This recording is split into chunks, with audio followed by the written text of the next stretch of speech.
తెలంగాణ రైతాంగ సాయుధ పోరాట తొలి అమరుడు దొడ్డికొమరయ్య వర్ధంతి సందర్భంగా మంత్రి పట్టణంలోని దొడ్డికొమరయ్య విగ్రహానికి ఆయన పూలమాలలు వేసి నివాళులర్పించారు. ఈ సందర్భంగా ఆయన మాట్లాడుతూ ఆనాడు దొడ్డికొమరయ్య భూస్వామ్య పెత్తందారీ వ్యవస్థపై పోరాటం చేశారని, మహనీయుల చాకలి ఐలమ్మ, మహాత్మా జ్యోతిరావు పులే, దొడ్డికొమరయ్య, డాక్టర్ బిఆర్ అంబేద్కర్, సర్దార్ సర్వాయి పాపన్న గౌడ్ లాంటి మహనీయుల స్ఫూర్తితో తెలంగాణ రాష్ట్రాన్ని సాధించుకున్నాం. తెలంగాణను సాధించుకున్నటువంటి కేసీఆర్ నాయకత్వంలో బీఆర్ఎస్ పార్టీ ఆధ్వర్యంలో మంథని నియోజకవర్గంలో మహనీయులను స్మరించుకుంటూ మహనీయుల స్ఫూర్తితో ముందుకెళ్లడం జరిగిందన్నారు. కీర్తిశేషులు దొడ్డికొమరయ్య గారి 78వ వర్ధంతిని ఈరోజు మంథని నడిపొట్టున వారి విగ్రహానికి పూలమాలలు వేసి నివాళులు అర్పించుకోవడం తెలంగాణ ఉద్యమానికే స్ఫూర్తిదాయకంగా. దొడ్డికొమరయ్య మాటలేంది, దొడ్డికొమరయ్య పాటలేంది, తెలంగాణ పల్లెల్లో 14 సంవత్సరాలు తెలంగాణ ఆవిర్భావం కోసం ప్రతి నోటా దొడ్డికొమరయ్య మాటను వినడం జరిగింది.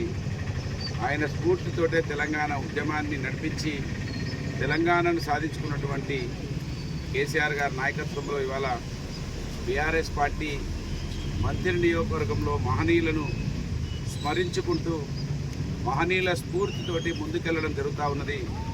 10 సంవత్సరాల కాలం మహనీయులు మంత్రిలో కనబడ్డరు. మళ్ళీ 10 సంవత్సరాల తర్వాత చరిత్ర లేని వాళ్ళు, అసలు ఈ సమాజం కోసం ఆలోచించని వాళ్ళని విగ్రహాలను ఇవాళ మళ్ళీ 10 సంవత్సరాల కింద ఏవైతే విగ్రహాలు వచ్చినాయో ఇవాళ మళ్ళీ అదే విగ్రహాలు వస్తూ ఉన్నాయి.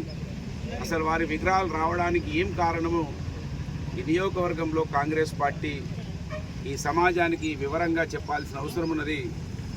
చరిత్ర తెలపాల్సినటువంటి కాంగ్రెస్ పార్టీ ఢిల్లీలో రాహుల్ గాంధీ గారు సంవిధానకు బచావ్ అని రాజ్యాంగం బుక్కును పట్టుకొని తిరగడం కాదు. మంత్రిలో అసలు ఎవరు చరిత్ర ఏంటి అని చెప్పకుండా కాంగ్రెస్ పార్టీ మళ్ళీ వ్యక్తి పూజకు ఇవాళ మళ్ళీ తెరలేపడం జరిగింది.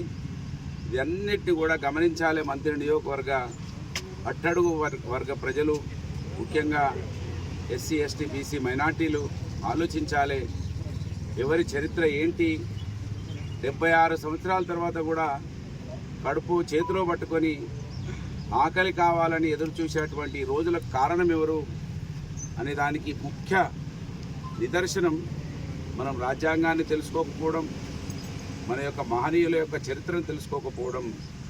దాని మూలంగానే ఇవాళ మళ్ళీ వ్యక్తుల విగ్రహాలు వస్తూ ఉన్నాయి. సంబంధం లేని స్థలాలలో విగ్రహాలను నెలకొల్పుతూ ఉన్నారు. ప్రజాస్వామ్య స్ఫూర్తిని, రాజ్యాంగాన్ని ధ్వంసం చేసి మళ్ళీ వ్యక్తుల విగ్రహాలు వస్తూ ఉన్నాయి. దీనిని ఖచ్చితంగా ప్రజల దగ్గరికి తీసుకెళ్తాం, ప్రజలను సమాయత్తం చేస్తాం. ప్రజలకు మహనీయులు ఎవరు, అసలు చరిత్రహీనులు ఎవరో చెప్పే ప్రయత్నం చేస్తామని సందర్భంగా మరి గుర్తు చేస్తూ వారి స్ఫూర్తిని ఈ నియోజకవర్గంలో ఇంకా చాటి చెప్పాల్సిన అవసరం ఉన్నది. సర్దార్ సర్వాయి పాపన్న, చాకలి ఐలమ్మ ఇలాంటి మహనీయుల చరిత్రను చెప్పాల్సిన అవసరం ఉన్నది. అయిపోయింది. పుట్టమది ఓడిపోగానే బీసీ, ఎస్సీ, ఎస్టీ, మైనార్టీల యొక్క చరిత్ర పోతుందని అనుకుంటా ఉన్నారు. దానిని ఎక్కడికి పోనివ్వము. ఆ చరిత్రను ఎప్పటికప్పుడు ఈ సమాజానికి తెలియజేస్తాము, సమాయత్తం చేస్తాము. ఈ నియోజకవర్గంలో చీకటి రోజులకు చరమగీతం ఖచ్చితంగా పాడతామని. దొడ్డికొమరయ్యనే మాకు స్ఫూర్తి, చాకలి ఐలమ్మనే మాకు ఆదర్శం, సర్దార్ సర్వాయి పాపననే మా ముందు చూపు అనేది ఈ నియోజకవర్గంలో చాటి చెప్తామని మరొకసారి తెలియజేస్తా ఉన్నాను. అందరికీ కూడా ధన్యవాదాలు.